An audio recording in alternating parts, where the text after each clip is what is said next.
আওয়াজই শুনবি না, বুঝবো দূরের কথা। আর অন্যান্য প্রাণীর আওয়াজ যদি আমরা শুনিও, কি কয় বুঝিও না, আর তার ভাষায় কথা বলতেও পারি না। কিন্তু আল্লাহ নবী সুলাইমান আলাইহিস সালাতু ওয়াস সালাম তিনি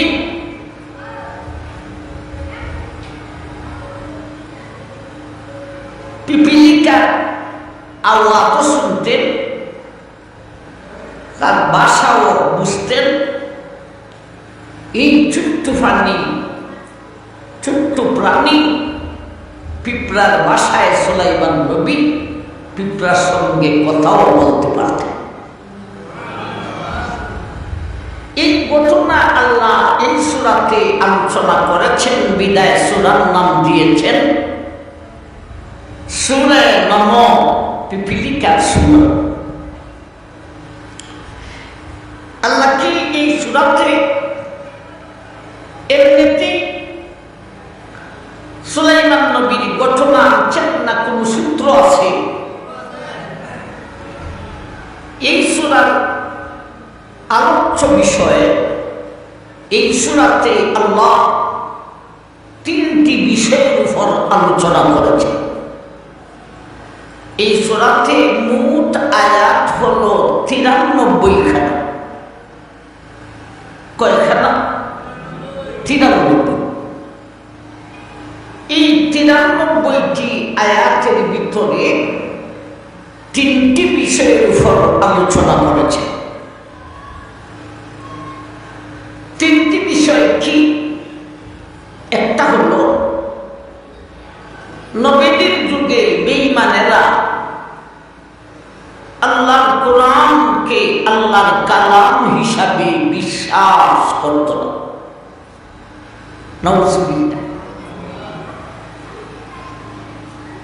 আরেকটা হলো সেই যুগের বেঈমানেরা পরকালকে বিশ্বাস করত না। মারা যাওয়ার পরে আবার কবর থেকে উঠাইবেন, হাসরের মাঠে 50,000 বৎসরের রিমান্ডের মাঠে দাঁড় করাইবেন, পরে আল্লাহর আদালতের বিচার হবে। বিচারের পরে কেউ জান্নাতি আর কেউ জাহান্নামী, এটিরে কয় পরকাল।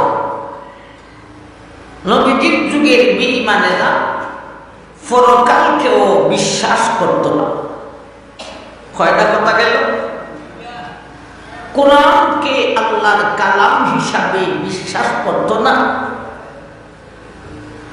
পরকালকেও বিশ্বাস করত না। এই দুইটা বিষয়। 3 নম্বরটা একটু পরে বলতেছি। এই জন্যে আল্লাহ এই সূরা শুরু দিয়া 5 খানা আয়াতে কোরআন নিয়ে আলোচনা করেছেন। আর এই সূরার শেষের দিকে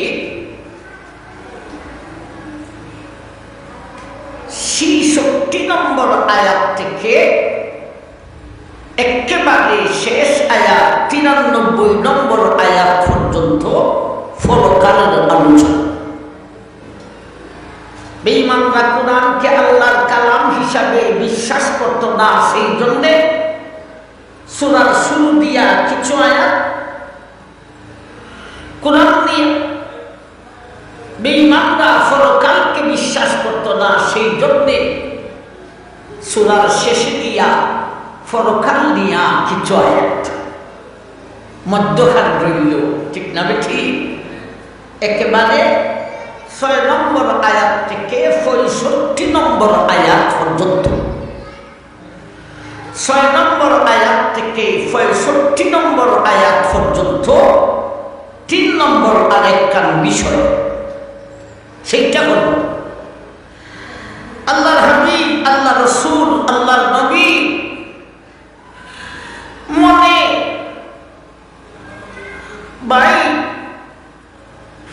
টেনশন ছিল, ফেরেশানি ছিল। কিসের টেনশন, কিসের ফেরেশানি? পূর্ণ ইসলাম বাস্তবায়ন করতে হবে জনবল, ধনের বল, অস্ত্রের বল না। আমার জনবল নাই, ধনের বল নাই, অস্ত্রের বল নাই, তাইলে পূর্ণ ইসলাম কিভাবে বাস্তবায়ন করিব? এই ছিল নবীজির পেরেশানি। আমরা মুসলমানের দেশ বাংলাদেশ, এই দেশে পূর্ণ ইসলাম আসেনি। আরো উত্তর দিয়ে, পূর্ণ ইসলাম, ইসলামী আইন তো নাই, বরঞ্চ ইসলামের, কোরআনের বিরুদ্ধাচরণ অনেক আইন বিধান এই দেশে চলে। যেমন এই দেশে অনেক পতিতালয় রয়েছে, সরকার লাইসেন্স দিয়ে রাখছে। আর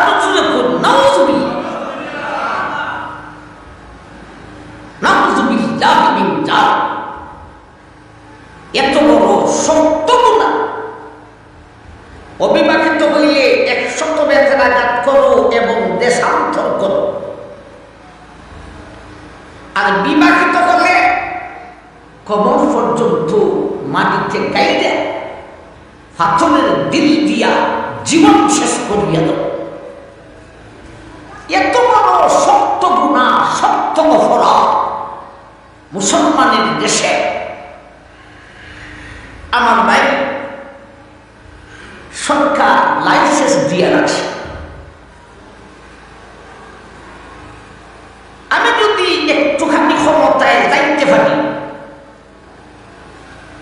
1 নম্বর কথাই থাকবে সংসদে দাঁড়াইয়া এই মুহূর্তে পতিতালয়ে লাইসেন্স বাতিল করতে হবে। আবার ভাই জান, একটা হইলাম এই তো এই জাতীয় ইসলাম বিরোধী, কোরআন বিরোধী নিয়ম নীতি অনেক বাংলাদেশে চলে। ভাই, আমরা এগুলি কেন চলে? এই দেশে পূর্ণ ইসলাম নাই।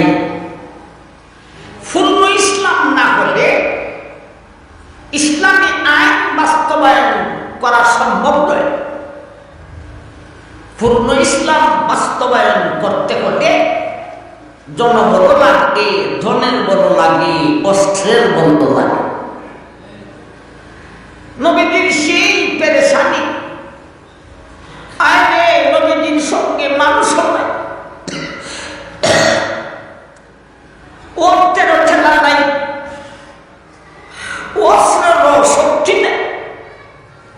নবীজির পেরেশানি, নাই জনবল, নাই ধনের বল, নাই অস্ত্রের বল। কি দিয়া পূর্ণ ইসলাম বাস্তবায়ন করব? আমার ভাই, এই হলো এই সূরার 3 নম্বর বিষয়। নবীজির পেরেশানি দূর করো। আল্লাহ নবীজির পেরেশানি দূর করার জন্য 6 নম্বর আয়াত থেকে 65 নম্বর আয়াত পর্যন্ত নাযিল করেছে। শুধু নবীজির পেরেশানি নয়, নবীজির পেরেশানি ডাইরেক্ট আর নবীর মুমিন উম্মতে পেরেশানি দূর করেছেন ইনডাইরেক্ট। যেমন আমাদেরও একটা পেরেশানি আছে। দেশ স্বাধীন হওয়ার পর থেকে নিয়ে এই দেশে স্বাধীন করা হয়েছিল ইসলামী আইন বাস্তবায়ন করার জন্য। ইসলামী আইন বাস্তবায়ন হয় নাই। ইসলামী আইন হবে দূরের কথা, স্বাধীন হওয়ার পর থেকে নিয়া এতটি বৎসর চলে গেল, এই দেশে শান্তির লেশ মাত্র নেই। ঠিক বেঠিক কইতা না? সোনারগড়ের মানুষ আরো আমার ভাই রানীগার মানুষ, আবার রানী, এরপরে গাঁও, রানী গাঁও। আমার ভাইজান, আমাদেরও পেরেশানি। আমরা